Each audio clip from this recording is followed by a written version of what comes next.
Chapter 1. 4 a.m. again. Ceiling fan not moving.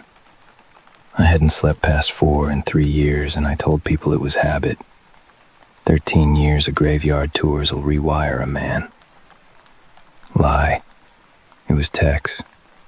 The crack of it sometimes, flat and wrong, cutting into whatever I was dreaming and dropping me straight up in bed. Other nights, just him at the coffee cart on 9th Avenue. Same order 6 years running, at nothing. I patted my hip for a piece that wasn't there, sat on the edge of the mattress until my hands stopped. Failure to requalify.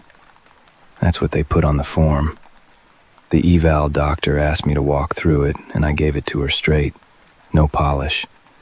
2 seconds, maybe 3. Amsterdam Avenue, Tex against the chain link, and the guy who shot him walking off into the dark while I stood there like a man watching TV. They don't fire you for grief.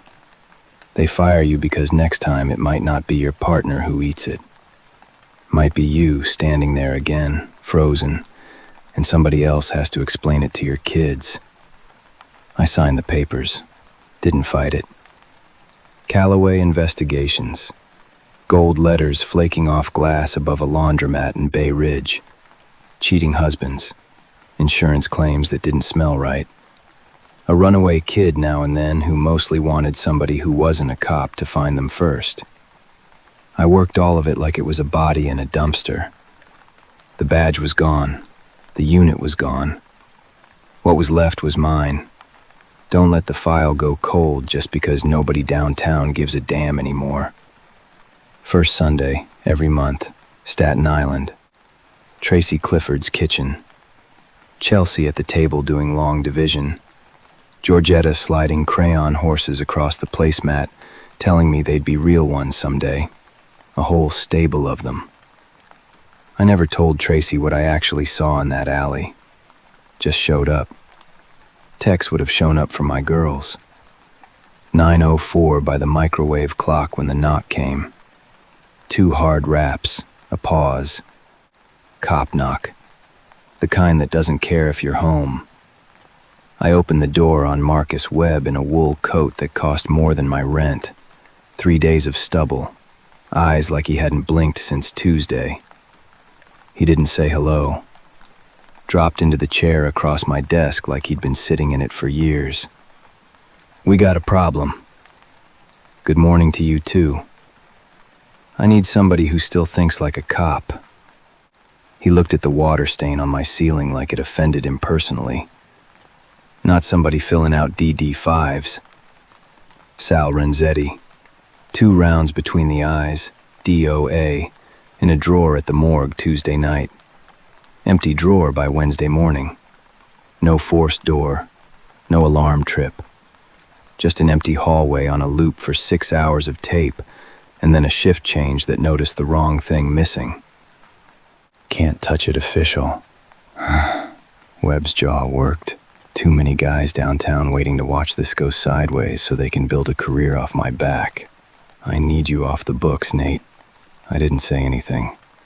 Looked at the recorder on my desk, the one Tex used to bust my chops about. Who even uses tape anymore, Callaway? It's a new century. I thought about every face at the 1-6 that watched me clean out my locker and looked at their shoes instead of at me. Thought about saying no. My hand was already reaching for my coat before I decided anything. Clipped the recorder into my breast pocket. Told Webb I'd meet him there. The precinct steps were the same gray stone, same chip in the 3rd one from the top that nobody ever fixed. I stood at the door a second too long before I pulled it open. Burnt coffee, wet wool, paper going yellow in boxes nobody would ever throw out. Delgado nodded at me from behind a desk buried in folders. Some rookie, maybe 2 years on the job, asked Webb who the hell he'd let into the building. He's with me, Webb said. Nobody asked again. Fenwick used to be granite. Dry jokes over an open chest cavity, steady hands, the whole 9. This one had a tremor he wasn't hiding, and kept checking the door like he expected it to open on somebody he didn't want to see. I asked him plain. Anybody near the drawer before his shift ended? His eyes dropped to the floor tile, held there. No, I didn't push. You push a scared man too early, he shuts the door and welds it. I clicked off the recorder, thanked him, filed the look away same as I used to file a partial print nobody else bothered to notice. Scared, or in on it. I'd find out. Not today. Bensonhurst by 2:30. Sky the color of a nicotine-stained ceiling. Brick townhouse, curtains drawn. A gray Impala in the driveway that hadn't moved in days by the leaves piled against the tires. I parked half a block down on 79th, killed the engine, poured coffee from the thermos that had already gone lukewarm. Nobody in that house was going to hand me anything because I knocked and asked nice. I settled in and watched the door,